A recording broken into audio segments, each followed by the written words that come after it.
Halina, tayo po't panoorin ang mga aral at mga mensahe ng makabagong panahong katuruan. Mga katuruan at aral na nagmula pa sa lumang kaban ng tipan. Mga katuruan, mga hula, mga mensahe na matagal nang kinalimutan ng kasaysayan. At sa ngayon, tayo ay nasa dulo na ng huling panahon, ay muling binuhay ang salita, ang diwa na dala ng mensahero na siyang galing dito sa dulong silangan. Mga kaalamang lumipas, libo-libong taon na ang mga nakaraan. At ngayon ay muling matutunghayan dala ng mga mensahe ating pag-aaralan. Ihanda ang ating sarili, buksan ang ating diwa, pansinin at timbangin ang mga katuruan, bigyan diin ang mga aral na matututuhan, mga aral at mga katotohanan na siyang magpapalaya sa ating nakaraan.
Masayang bati mga Ophirians.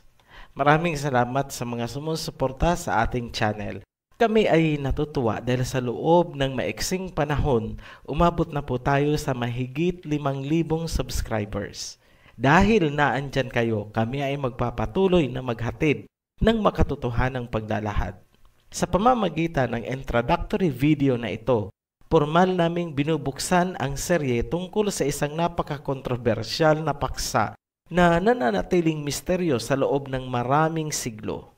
Samahan niyo po kami at iikutin natin ang mundo at sama-sama nating tuklasin ang pinakamisteryosong mga ilog sa kasaysayan ng sangkatauhan.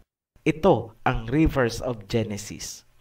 Taliwas sa inaakusa sa atin, hindi po tayo nangungopya ng ibang video at yan ay nakikita nyo sa mga nilalaman ng ating mga naunang serye. Ang buong serye ng Rivers of Genesis ay may saligang pundasyon. Ito ay si Prophet Isaiah na nagbigay ng pinakamahalagang patnubay upang matukoy at mailahad ang Rivers of Genesis. Ang video na ito ay naglalaman ng mga paunang patnubay upang hindi tayo maligaw sa paglalakbay. Huwag po kayong mag-alala dahil ginawa namin itong simple at madaling maintindihan. Matapos naming himayin at tingnan ang kabuuan ng mga compiled materials na gagawa natin ng video, kapansin-pansin na ang mga Rivers of Eden ay may malaking kaugnayan sa kaganapan ng mga propesiya na magaganap sa mga huling araw. Magbibigay po kami ng mga halimbawa upang maramdaman natin ang tunay na kahalagahan ng Rivers of Eden. Ang unang halimbawa ay matatagpuan sa Daniel chapter 10 verse 4. And in the 24th day of the first month, as I was by the side of the great river which is Hiddekel, I looked up, and there before me was a man dressed in linen, with a belt of fine gold from Uphaz around his waist. Mag-focus lang muna tayo sa lugar kung nasaan si Daniel noong nakita niya ang kanyang vision. Siya ay nasa pangpang ng Hiddekel. Itong Hiddekel, kung saan nagkaroon ng vision si Daniel, ay ang sinasabi sa Revelation 16:12 na matutuyo upang bigyan ng daan ang three kings from the east. Nasusulat sa Revelation chapter 16 verse 12, "And the sixth angel poured out his vial upon the great river Euphrates, and the water thereof was dried up, that the way of the kings of the east might be prepared." Ipapaliwanag namin pagdating sa talakayan paanong ang Hiddekel ay naging Euphrates sa maraming Bible versions. Tumuloy tayo sa susunod na halimbawa. Ito ay matatagpuan sa Zephaniah chapter 3 verse 9 and verse 10. Huwag po kayong malilito. Itong mga talata na aming ibinibigay ay mga pagpapatunay na mahalagang alamin natin ang lokasyon ng mga rivers of Eden bilang mga Hebreo. Nasusulat, "For at the time I will change the speech of the peoples to a pure speech, that all of them may call upon the name of the Almighty Father and serve Him with same or one accord. From beyond the rivers of Cush, my worshippers, my scattered people will bring me offerings." Kung tutuloy po tayo sa verse 12, nasusulat, "But I will live within you, the meek and humble, the remnant of Israel will trust in the name of the Almighty Father." Ang talata na yan ay may binabanggit na river. Patutunayan natin sa ating series na itong sinasabing rivers of Cush sa talata ay bahagi ng isang river of Eden. Bakit mahalaga ang rivers na yan? Dahil ang sabi ng Panginoon ay naandyan daw ang kanyang mga tao, my people. Sa verse 12, tinawag niya itong remnants. So, ibig sabihin ng remnants of Israel, ang ibig pong sabihin ay mga natitirang mga Israelita. At nasaan sila? Nasa Africa. Sa mga napanood at nasubaybayan ang mga pinagdaanan ng mga Hebreo, alam na nila na ang mga taong ito na nasa Africa ngayon ay mga natitira mula noong bumagsak ang Jerusalem na sinundan ng transatlantic slave trade. Sa mga hindi nakakaalam, inirekomenda namin or ini-advise namin na panoorin ninyo ang mga naunang video upang inyong maintindihan yung mga pinagdaanan ng mga Hebreo at nang kayo ay makarelate din dito sa mga video na aming inilalabas.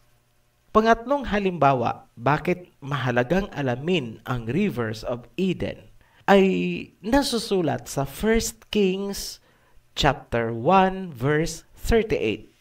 "So Zadok the priest, Nathan the prophet, Benaiah the son of Jehoiada, the Cherethites and the Pelethites went down and had Solomon ride on King David's mule and brought him to Gihon.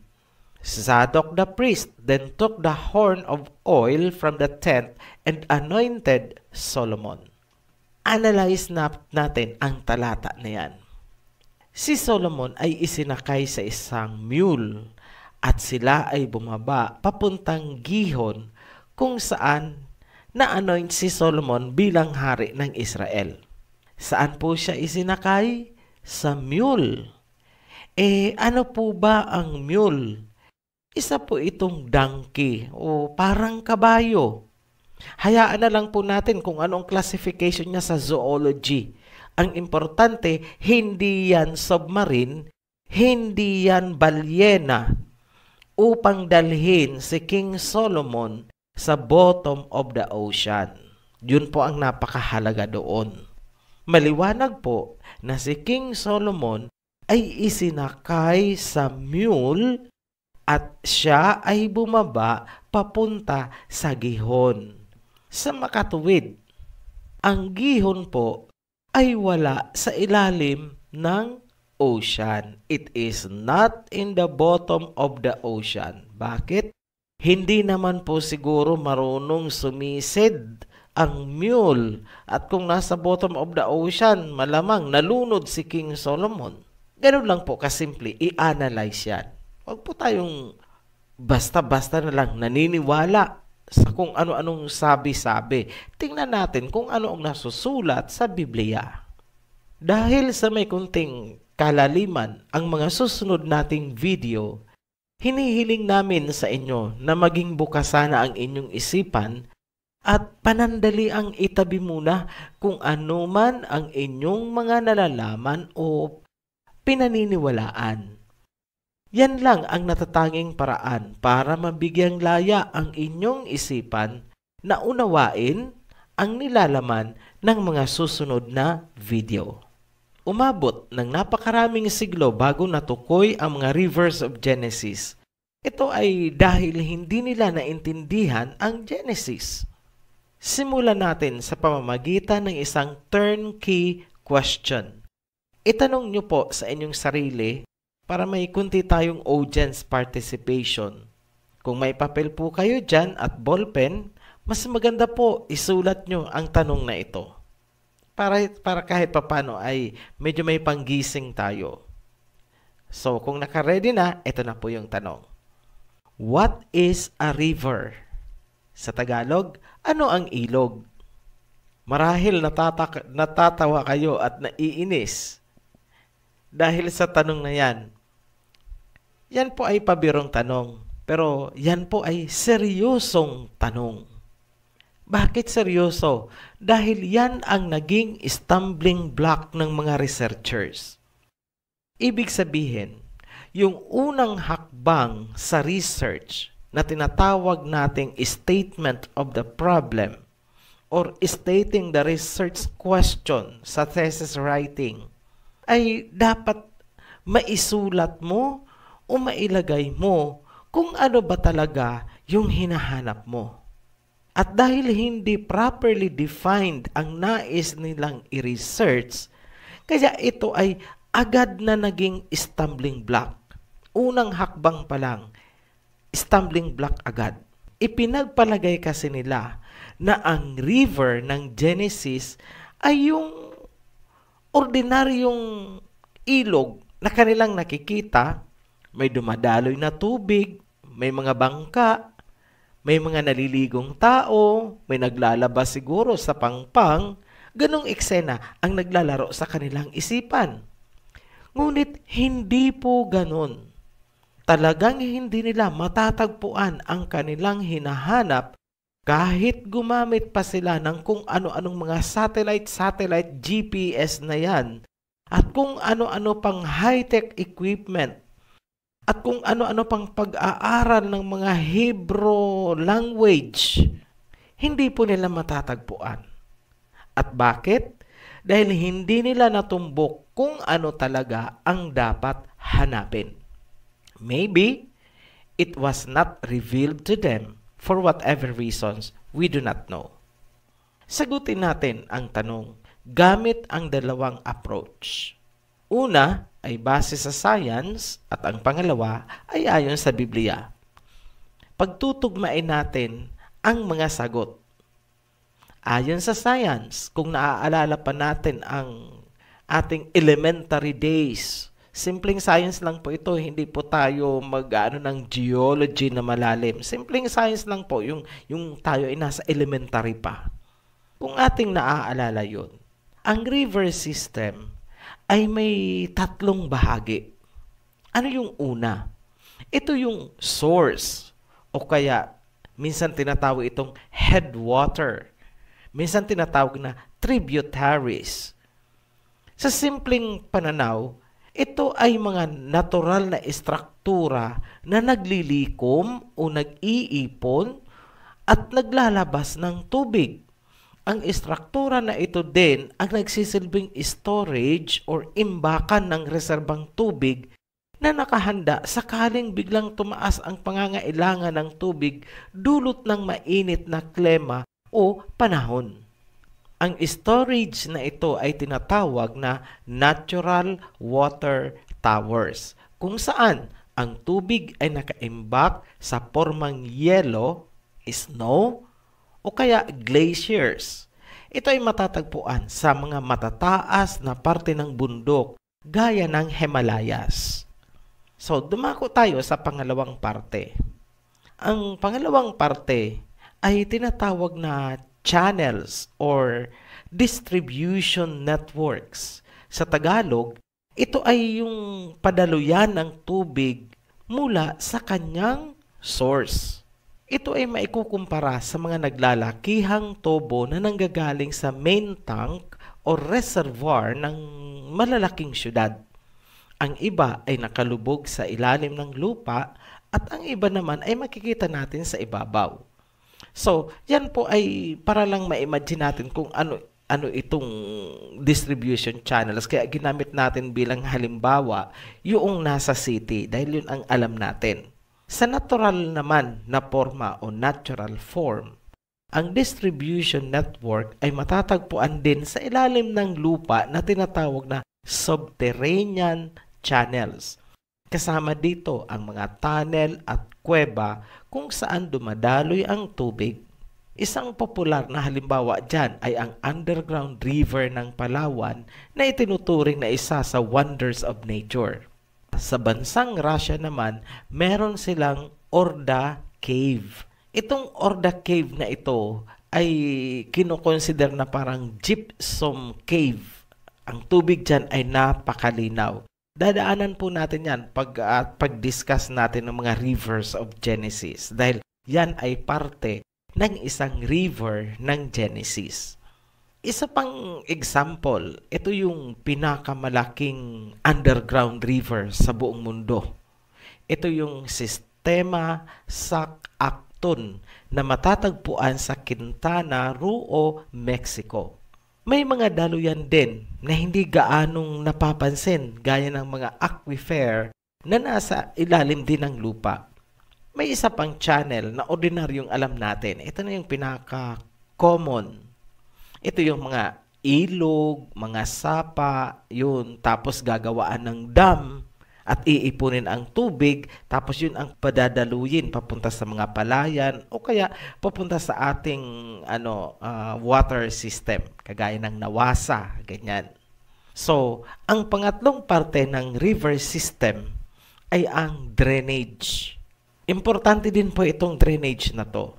Matapos gamitin ang tubig, kunwari, yung tubig ay ginamit upang madiligan ang isang forest o kaya jungle, meron pong drainage yan para hindi malusak o hindi malabsak ang lupa.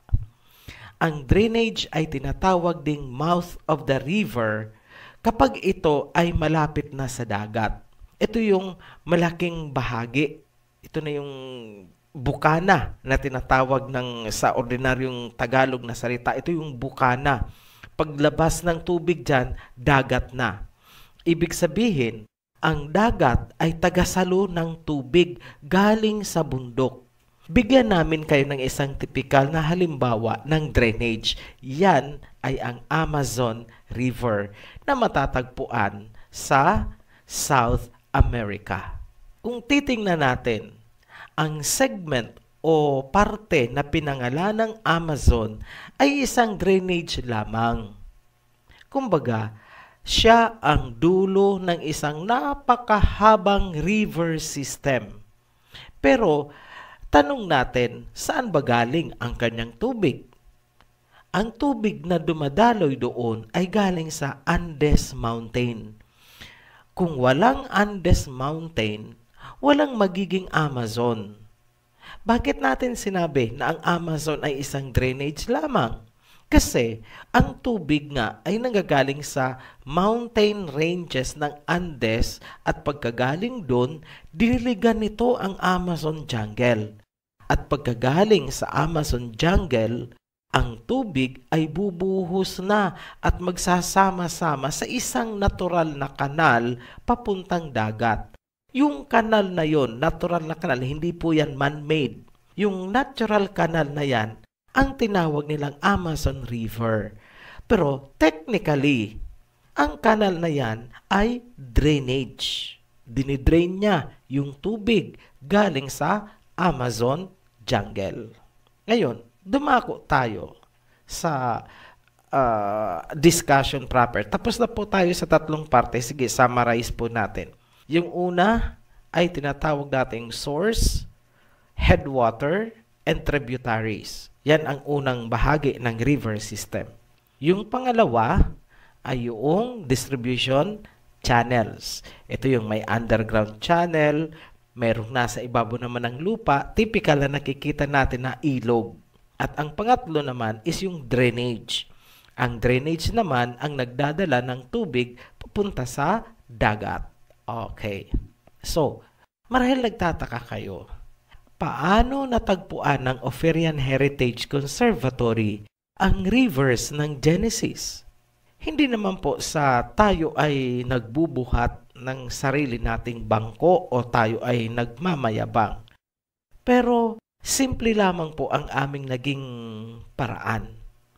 Marunong lang po tayong makinig sa mga sinasabi ng mga propeta. Gaya ng sinabi ni Propeta Isaiah, ang rivers daw ay matatagpuan sa tuktok ng bundok. Hindi niya sinabing nasa ilalim ng mga oceans.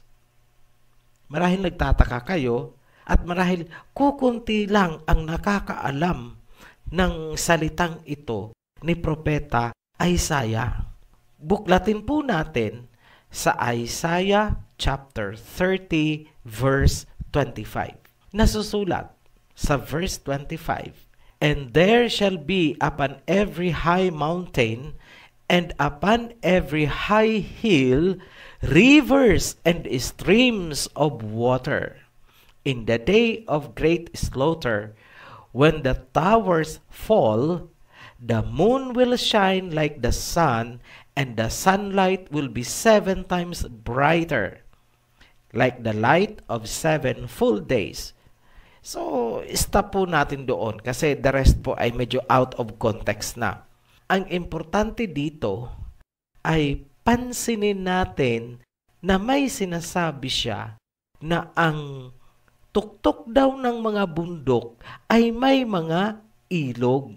Every high mountain may rivers and streams of water. Ano ho ba yung hinahanap natin? Rivers of Genesis. Saan mo hahanapin yan?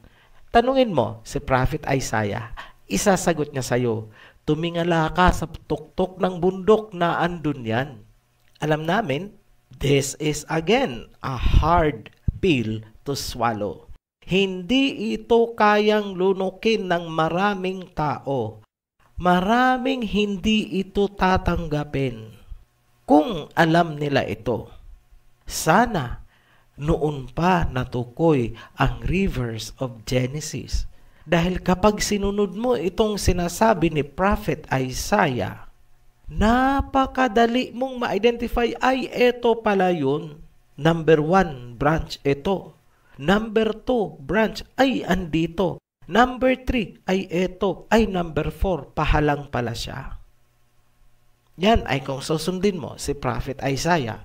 Pero kung hindi, maliligaw ka talaga at ikaw ay lulusong sa ilalim ng Indian Ocean. Himayin natin ang talata. Ang verse 23 hanggang 24 sa bungad ng talata ay naglalarawan ng magandang ecology or environment. Sa verse 25, nilalarawan niya na mayroong rivers and streams sa tuktok ng bawat matataas na bundok. Hindi muna natin ipapaliwanag kung ano ba itong slaughter. Dahil yan po nga ay, kagaya ng nasabi na natin, out of context sa kasalukuyang topic. Mag-focus lang muna tayo sa environment na inilarawan ni Prophet Isaiah. Kung tatanungin natin ang mga environmentalist kung ano ang pakaintindi nila dito sa talata na ito, alam na alam agad nila ang kasagutan kung ano itong towers na babagsak dahil sa pag-init ng araw. Yan ang mga nakaimbak na tubig sa formang yelo. Nasa tuktok po yan ng bundok at yan ay malulusaw or nalulusaw kapag uminit ang araw o kaya biglang uminit ang panahon dahil sa tinatawag nating climate change. At pag bumagsak ang mga yelo na yan, gumuho at yan ay natunaw, bubuhos ang tubig papunta sa mga lupain na nasa ibaba ng bundok. Yan po ang dinidescribe ni Prophet Isaiah. Klarado na ang gigantic mountains ay mga geologic structures na naglilikom o nag-iipon ng tubig galing sa atmosphere.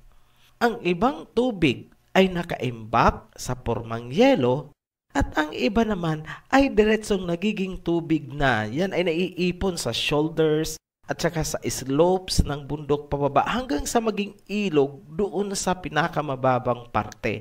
At yun ang nakikita natin. Ngunit, bihira ang nakakapansin o nagbibigay ng halaga na ang mountain itself ay part of the river. And actually, the mountains, itong hilerang mountains na ito, is the mother river actually. So, pag nakakita ka ngayon, halimbawa nag-Google search ka, makikita mo kagad yan, parang ugat yan ng yung daluyan ng dugo sa katawan ng tao. May makikita kang medyo nasa ibabaw, makakapa mo, pumipintig pa, parang yung pulso, parang ganun. May mga fountains of water tayo, parang ganun siya.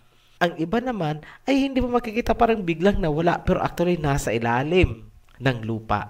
Parang ganun lang po, kasimple, intindihin itong rivers of Genesis. Ngayon, ano naman ang kahalagahan ng rivers of Genesis? Ito yung naghahatid ng mga tubig sa mga kontinente. Yung mga bansa na dinadaanan ng river system na yan ay nakaasa para sa kanilang pangangailangan ng tubig dyan sa mga bundok na yan. Yan po ang tinutukoy na rivers of Genesis.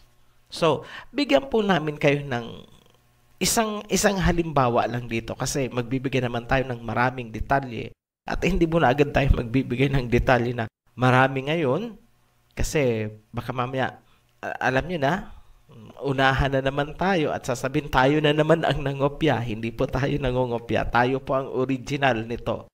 Itong idea na to is original ng Ophirian Heritage Conservatory.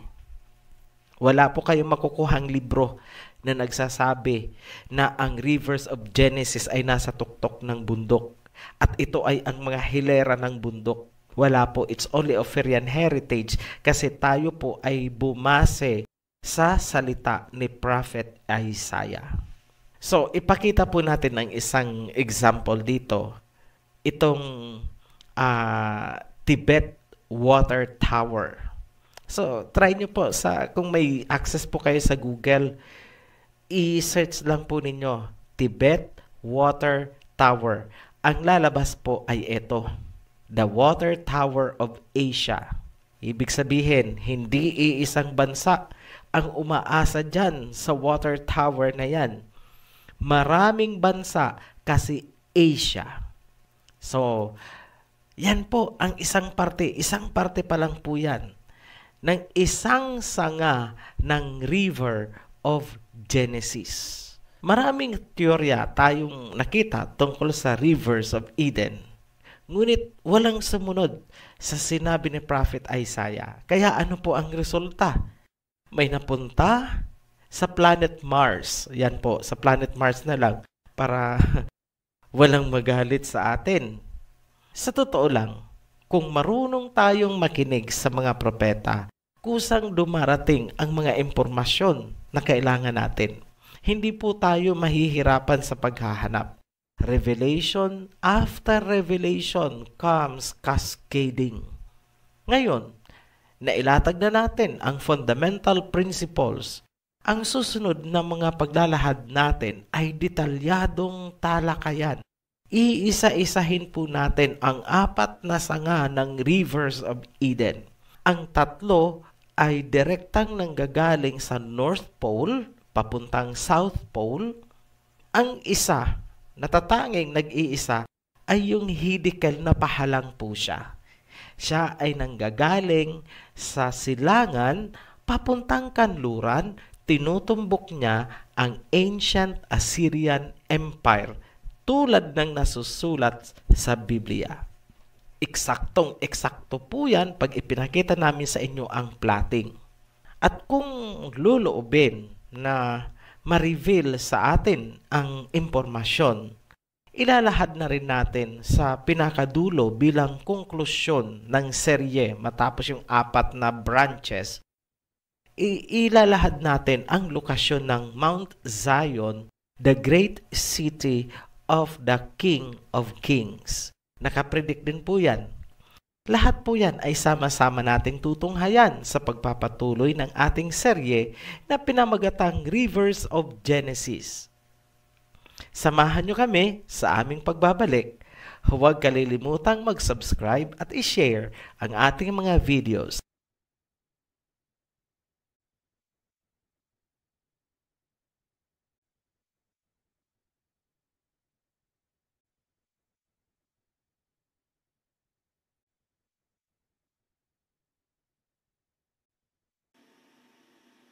Maraming salamat po sa inyong pakikinig.